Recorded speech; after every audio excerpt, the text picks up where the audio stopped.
Hi friends, today we're going to do my less than 10-minute writing exercise that will improve your writing by expanding your vocabulary. I've selected 3 words for us to play around with today. We're going to use each one of these words in a sentence so we can better understand them by putting them into context.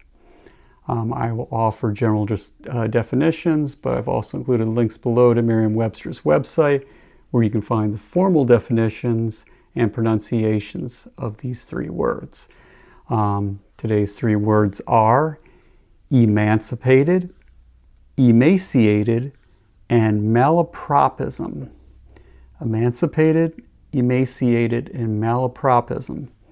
We're going to use each in a sentence and kind of play around with these and just have a little fun with our writing. Starting with emancipated, which is a verb, an action word.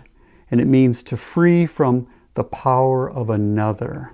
All right, let's see what we can come up with.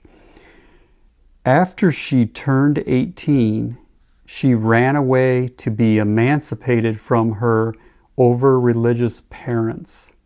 So maybe this girl's parents are very strict, they're very religious. So at 18, she ran away to be free from under the power of. She's to be emancipated from her parents. Let's move on to emaciated. And emaciated is an adjective, a word that describes, and it means very thin from lack of food or some illness. All right. The animal shelter rescued an emaciated dog that was chained up in the backyard and left to starve. So you can imagine this animal rescue finding this dog in the backyard, and they're rescuing it because it's very thin from lack of nourishment. And it's chained up in the back, probably not fed for who knows for how long. Anyway, let's move on to malapropism. And malapropism is a noun, a word that represents a person, place, or a thing.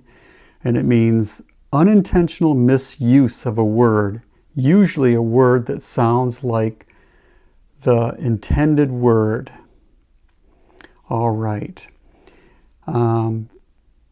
Confusing emancipated for emaciated is a malapropism. So we're using the first 2 words that, interestingly enough, often get confused between the 2.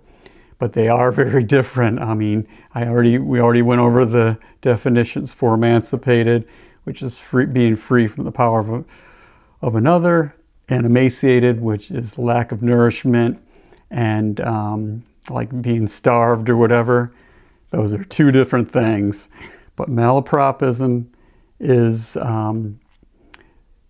something where you're taking these 2 words and confusing them. So I'm using in a sentence confusing emancipated for emaciated, or vice versa. You could do either way, either direction, and that is a malapropism. Anyway, 3 wonderful, interesting words: emancipated, emaciated, and malapropism. Use them in a sentence. If you're unfamiliar with these words, play around with them and get comfortable with them. Make them part of you so they're accessible to you when you write. If you enjoyed this writing exercise, please like and subscribe. Thank you for watching. I hope you have a wonderful rest of your day. Happy writing.